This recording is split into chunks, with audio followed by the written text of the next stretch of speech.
Good evening, gang. David Guppel, Thinker Farmer here. This is part 7 in the Farmer Self-Assessment series. We're going to cover the last 2 questions. If you haven't listened to some of the other episodes, I'd encourage you to glance at them so that what you hear here makes sense.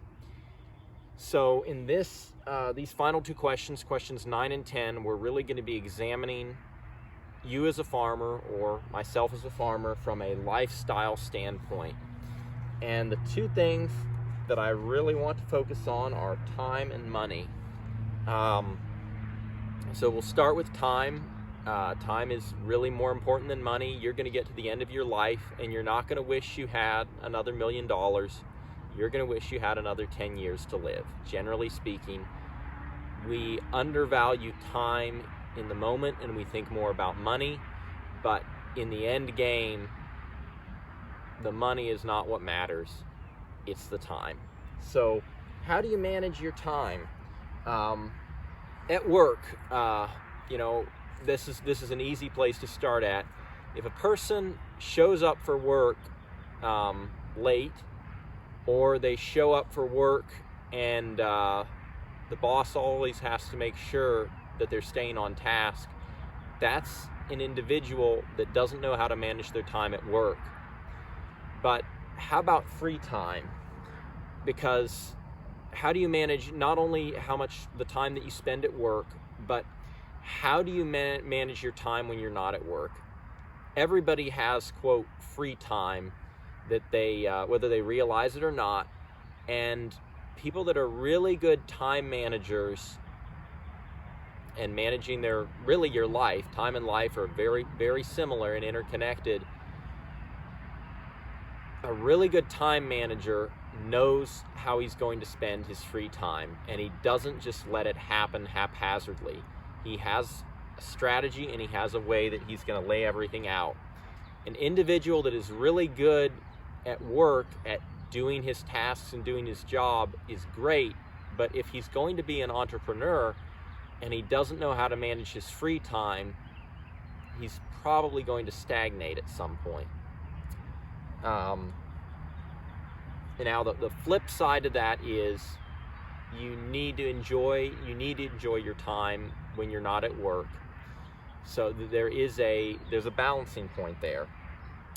But an individual who is always busy generally is an individual who has misplaced or poorly placed priorities. Usually in life, there's only a few things that really matter, and if you're always busy, it's because you're not managing your time well or you're overcommitting yourself. If you're really good at managing your time, you're always going to leave yourself some margin. You're always going to have a little bit of free time, and it's going to result from having your priorities laid out really well.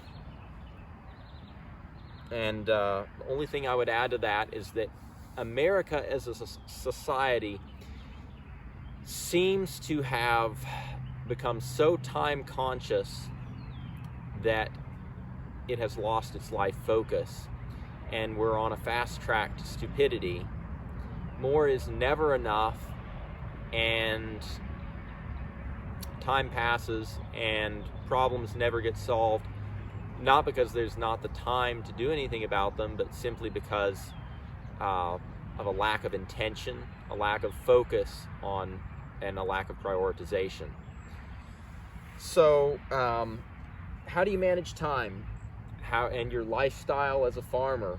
It's a big deal if you're trying to figure out what you can and can't do as a farmer and what your limitations are. And 10th and final question, how do you manage money? This is a pretty big deal. I'm not sure that it should be the last question or not. One time I met Ian Mitchell Innes at a grazing school.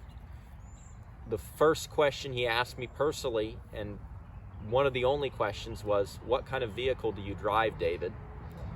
And his simple point was that how much money you're willing to put into a depreciating asset that you use personally is going to be a huge reflection on how you make your farm or ranch decisions and where you put your money. I drive an old Ford Ranger. It's a 93. I've had it 11 and a half years. I bought it for $500, and I could probably sell it, and I could make several times what I purchased it for. I've had to put a lot of repairs into it over time, but if you're going into farming and you've got this craze for a new truck or the newest and latest gadget, and that's what you want to prioritize with your money, you're going to very easily spend your money in areas that it really is not going to benefit you in actually turning a profit or having a positive cash flow. And so it really is a big deal how you manage that money and what kind of a vehicle you drive. In the early years, it's not that you can't have nice things, but in the early years, if you're tying up a lot of equity with depreciating infrastructure and you want the latest and the greatest and you want to look good, your farm's going to struggle to really function. And I'll go on from that to say that most people and even countries of the world create their own crises, and farms are no different.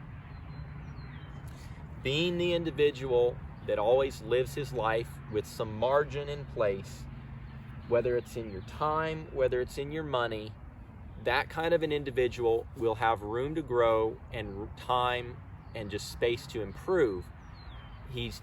If you're saving money, you're living within your means.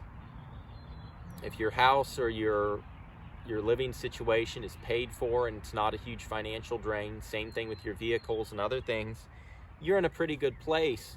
And then you can start taking your savings, and even if you're not sure what you need to spend on specifically, you can invest in assets that are fluid, whether that's precious metals, whether that's stocks, whether that's livestock.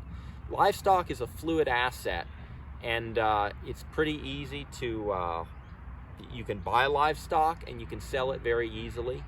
And generally, if you've got good management and if you're running a low-cost production model, doing it on grass, you can almost always make a profit, even in the lean years, even when the cattle market is tight. You can work things out, especially if you've put in your homework on marketing. So margin, I think that's the thing I would leave you with if I was going to say one thing about lifestyles when it comes to assessing yourself as a farmer. You need to be an individual that gives yourself some margin and forgiveness. A person that doesn't leave themselves a lot of margin, a person that's always running their truck on a quarter of tank of fuel, that's the kind of person that's always going to be grazing their grass and taking most of it and not really leaving a lot of margin to cover the soil surface. And so it really is a big deal. And you know, it goes without saying, an individual that's married, has several kids, is engaged in a lot of activities off the farm, that has a mortgage on the house, that's got 2 vehicles that it's got loans on, there's not going to be nearly as much financial wiggle room to do things. And all of that plays into what you can and can't do as a farmer when you get up in the morning and look in the mirror. And with that, blessings to the Journey gang, and keep it real.